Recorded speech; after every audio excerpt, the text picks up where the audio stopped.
জয়গুরু বন্ধুরা, আমার চ্যানেলে বিউটিস কিচেনে আপনাদের সবাইকে স্বাগত। আজকে আমি আপনাদের দেখাবো কই মাছ ভাপা।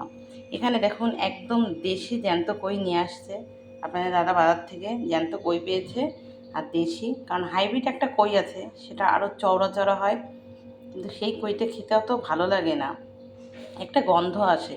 তাই দেশি কই নিয়ে আসতে এই দেশি কইটাকে আমি জিরে লঙ্কা দিয়ে ভাপা দেবো।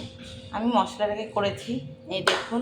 এখানে আমি মাছটাকে কেটে একটু মাঝে মাঝে চিড়ে দিয়েছি, তাহলে কি হয়, এই মাছের ভিতরে বেশ মশলাটা ঢোকে, যেহেতু এটা ভাপা পড়বে তো, তাহলে এই ভাপার এই মশলার মধ্যে ঢুকলে তবে কই মাছগুলো খেতে টেস্ট হবে। তো এখানে আমি কেটে বেছে ধুয়ে রেখেছি, লবণ হলুদ মাখিয়ে দিয়েছি। আর এখানে আমি মশলা করেছি, দেখুন এখানে লঙ্কা বেটেছি, জিরা বেটেছি আর সর্ষে বেটেছি। শিলে কিন্তু আমি বেটে নিয়েছি মিহি করে একদম। যত মশলা মিহি হবে তত ভাপায় টেস্ট হবে, পুরো গায়ে সুন্দরভাবে মাছের সঙ্গে মাখানো হলেই টেস্ট হয়। তো এবার এটা দিয়ে আমি মাছের সঙ্গে এবার মেখে নেব।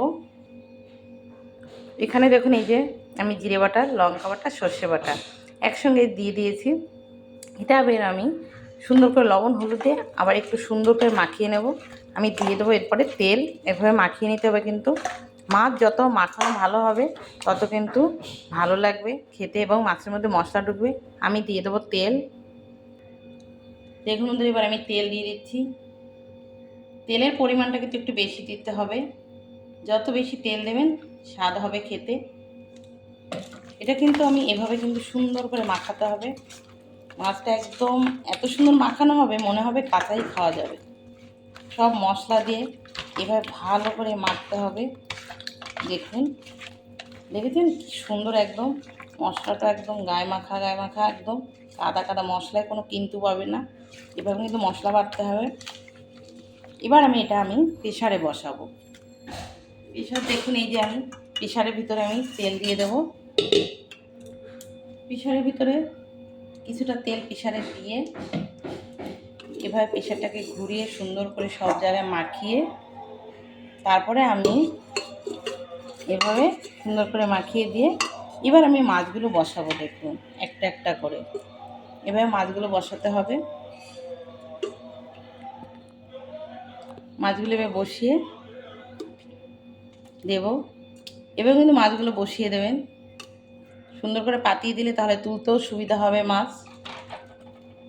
এবার এরপরে যে এই যে মশলাটা আছে, এই মশলাটা আমি সব এই মাছের উপরে গায়ে এভাবে সুন্দরভাবে দিয়ে দেবো। দিয়ে এভাবে দিয়ে আমি এবার এই একটু কাঁচা তেল এর উপরে দিয়ে দেবো। একটু কাঁচা তেল দিয়ে দেবো। আমি দিয়ে দেবো 4টে কাঁচা লঙ্কা চিড়ে এরপরে সাজিয়ে দেব। এই যে কটা কাঁচা লঙ্কা এভাবে সুন্দর করে দিয়ে দেবো। এবার আমি ঢেকে বসিয়ে দেবো। এই যে আমি প্রেশারে বসিয়েছি, প্রেশারের এভাবে সিটি তুলে দেবেন, তাহলে সিটি পড়বে না। এবং জালটা একদম আস্তে লো আঁচে জাল দিতে হবে, তাহলে কিন্তু ভাপাটা খুব তাড়াতাড়ি হয়ে যাবে।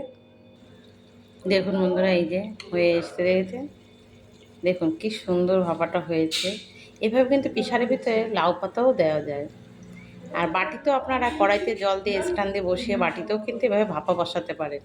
ভাতের ভিতরেও কিন্তু দেওয়া যায়।